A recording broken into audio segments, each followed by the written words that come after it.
Bagsak, ang estudyanteng hindi makalampas.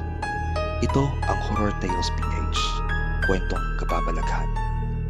Kung mahilig ka sa mga kwentong multo, urban legends, at nakakakilabot na istorya, huwag kalimutang mag-subscribe, i-like ang video, at i-share sa mga kaibigan mo.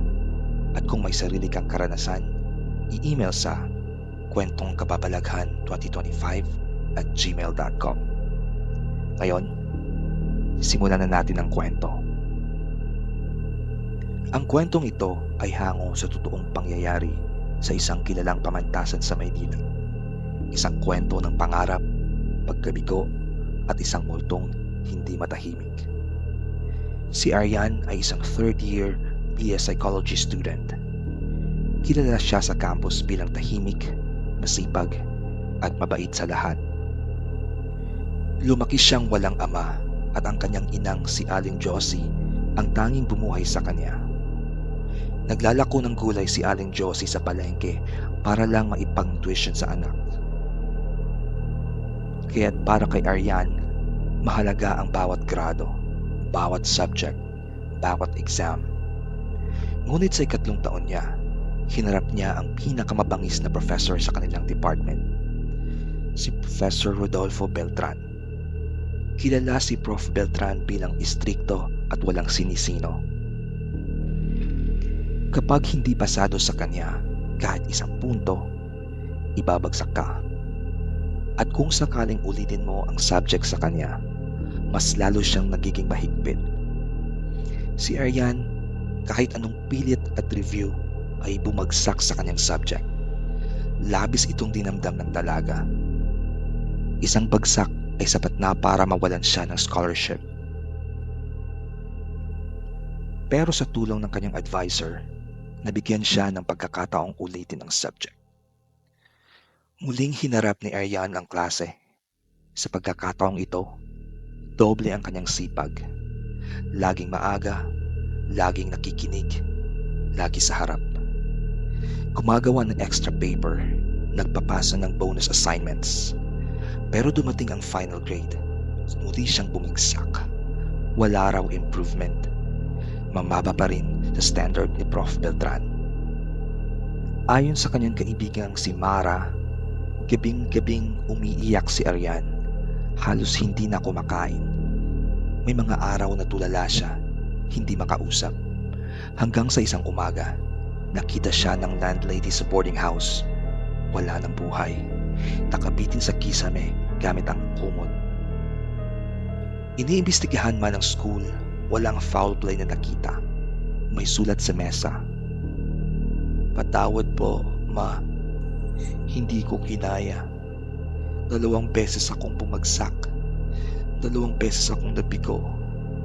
Wala na akong mukhang ihaharap sa iyo." Ang buong department ay nagluksa.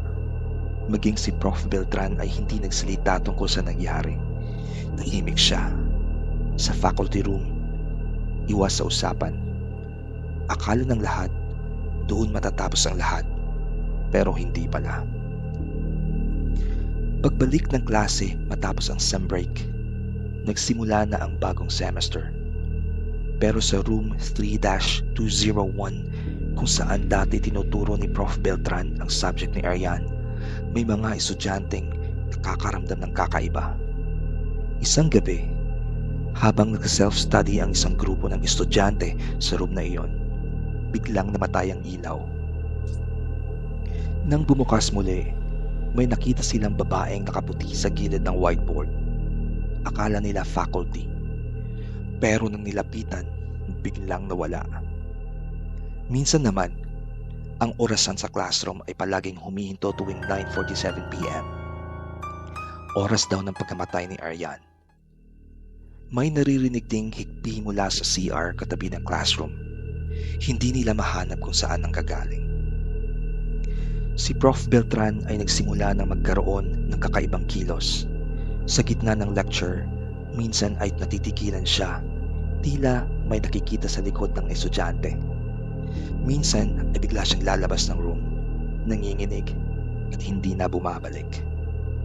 Sa panaginip niya, palaging lumilitaw si Arian. Nakatayo sa likod ng pinto, basa ang buhok, umiiyak. Hindi nagsasalita, nakatingin lang. Si Mara ay bigla ring nanaginip ng kakaiba. Sa panaginip niya, kasama niya si Aryan sa loob ng classroom.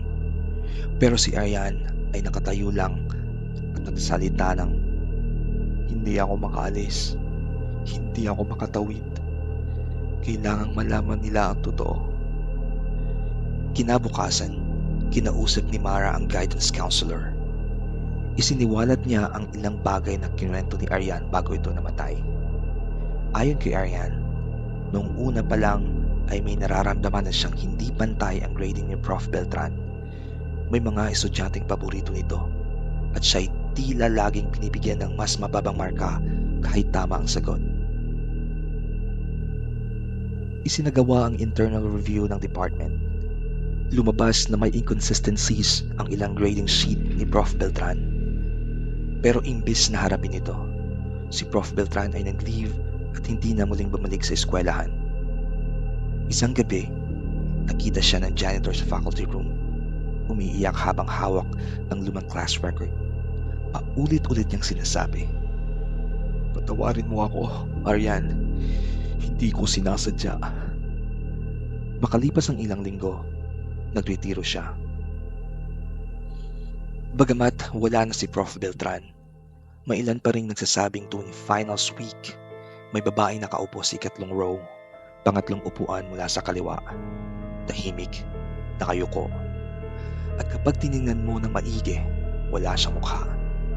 Ang kwento ni Aryan ay naging paalaala sa buong universidad. Ang pagkabigo ay hindi katapusan.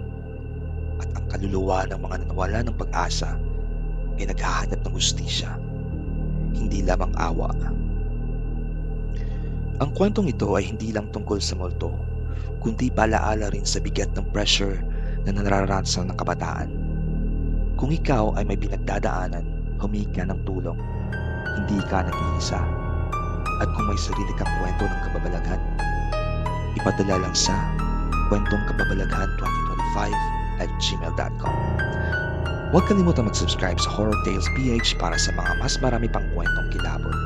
Hanggang sa muli at mag-ingat ka. Baka may nagmamasid sa iyo habang nanonood ka ng video.